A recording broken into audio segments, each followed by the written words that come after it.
Ya, ada sekatan lah. Lori ni nak melitah ni, besarnya tayar dia. Ni dalam petrak dia yang besarnya So, okey, pakai berti Tengok terak kau ni besar ni. Tengok. Boleh lalu dah. Ya, tanah kutu lah. Sudah timuh lah lagi ni. Tak lagi. Sudah asal lagi.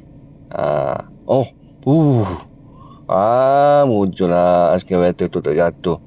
Ni jambatan utuh. Takutlah.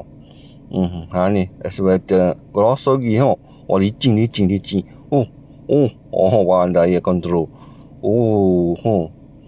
Ni keren ni. Berat tak imbang. Tongak habis. Pakat lagi lah. Ni tanah bukit utuh. Sudah. Bahayalah kira tu. Muncul lah tak tembuh. Ni satu lagi. Tengok. Tanah utuh. Bahaya. Elok. Tak lagi berani tu ya ni. Ya, besarnya lori ni. Gani panggil. Dan petrak ni. Memang besar pun.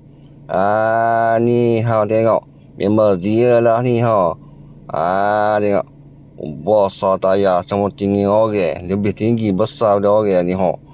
Tengok dia nak ikut jalan kampung Memang kena 2 lorong lah. Besar dia ni baru boleh lalu. Tidak kalau lorong kampung yang kecil tak boleh. Tengok besar lebar dia. Tinggi dia. Tengok. Tengok. Berarti takut lalu lintas ni ke. Tengok. Jujur. Nak masuk ke side dia. Ya. Dumper truck lah. Besar mana ni? Ikut jalan ni. Muat kau ni ikut ni. Pakat berhenti dah. Nak sabar ikut jalan speed ni. Masuk dalam bandar lah. Dumper truck ni. Mana tak muat. Allah. Hai dah kakak. Tengok. Saya lah tu buat apa.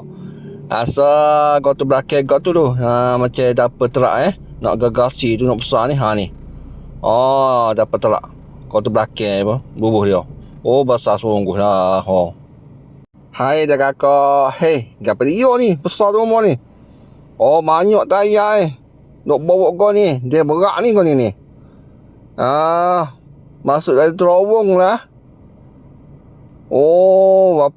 Berapa puluh butir. Berapa ratus butir ke tayar ni nak bawa ni. Kau